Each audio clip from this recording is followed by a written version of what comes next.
ఎంతమ్మా టికెట్ 10 రూపాయలు పెరిగిందా? 10 రూపాయలు. మొన్న 30 ఉంటే ఇక 40.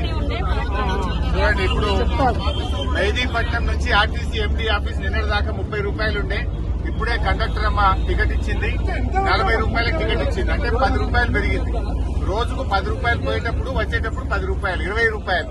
అంటే నెలకు 600 రూపాయలు ఒక పేద మధ్యతరగతి ప్రజల మీద రేవంత్ రెడ్డి ప్రభుత్వం వేసిన భారం. అంటే ఈ రోజు ఇది చాలా దుర్మార్గమైనటువంటి విషయం. 600 రూపాయల భారం గల ప్రతి పేద మధ్యతరగతి ప్రజల మీద రేవంత్ రెడ్డి గారు వేశారు. కేసీఆర్ గారు ప్రభుత్వం ఉన్నప్పుడు సంవత్సరానికి 1500 కోట్లు మేము ఆర్టీసీకి గ్రాంట్ గా ఇచ్చాం. 1500 కోట్లు ఇచ్చాం. ఈయన మహాలక్ష్మి అని చెప్పినాడు. కనీసం మహాలక్ష్మి డబ్బులు కూడా ఇవాళ రేవంత్ రెడ్డి గారు ఆర్టీసీకి ఇవ్వకపోవడం వల్ల పాపం ఈ కండక్టర్లకు డ్రైవర్లకు రావాల్సిన పీఆర్సీ ఎరియర్స్ రావడం లేదు, పీఆర్సీ రావడం లేదు. ఆర్టీసీ ప్రైవేట్ పరం అవుతుంది. ఇప్పుడు ఈ కండక్టర్ పరిస్థితి రేపు ఏమైతుంది? ఎలక్ట్రిక్ బస్ వస్తే ఈమెని ఏ వరంగల్ జిల్లాకో నల్గొండ జిల్లాకో ట్రాన్స్ఫర్ చేస్తారు. ఈ అమ్మ పిల్లలు ఇక్కడ చదువుతా ఉంటారు, భర్త ఇక్కడ పనిచేస్తాడు. రేపు ఈ కండక్టర్ పరిస్థితి ఏంటి?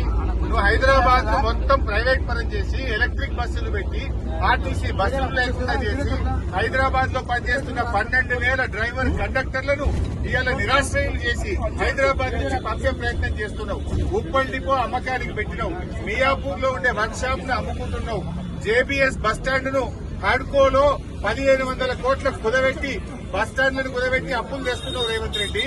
ఇవాళ ఆర్టీసీని ప్రైవేట్ పరం చేసే కుట్ర చేస్తున్నావు. పేద మధ్యతరగతి ప్రజల మీద భారం పెంచినావు.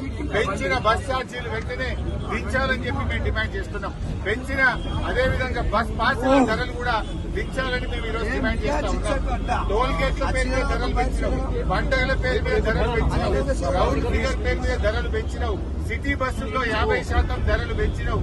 ఎన్నిసార్లు పెంచుతావు? నీ 20 నెలల్లో 5 సార్లు బస్ టికెట్లు పెంచి పేదల ఉసురు పోసుకుంటున్నావు. ఆడోళ్ళకి ఫ్రీ అన్నావు, మగోళ్ళ దగ్గర డబ్బులు వసూలు చేస్తున్నావు. ఈ ఆడికాడికి అయిపోయా.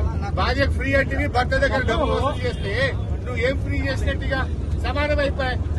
ఇప్పటికైనా రేవంత్ రెడ్డి గారు పెంచిన ధరలు తగ్గించాలని, ఆర్టీసీ కార్మికులను ప్రభుత్వ ఉద్యోగులుగా గుర్తించాలి, ప్రభుత్వ ఉద్యోగులుగా ఆర్టీసీ కార్మికులను గుర్తించాలని మేము డిమాండ్ చేస్తూ ఈ రోజు ఈ నిరసన కార్యక్రమాన్ని చేపట్టాం. ఆర్టీసీ బస్ ఎక్కి ఆర్టీసీ ఎండీ ఆఫీస్ కోసం ఎండీ గారికి మెమోరాండం ఇచ్చి పెంచిన ఛార్జీలు దించాలి, ఆర్టీసీ కార్మికులను ప్రభుత్వ ఉద్యోగులుగా గుర్తించాలి.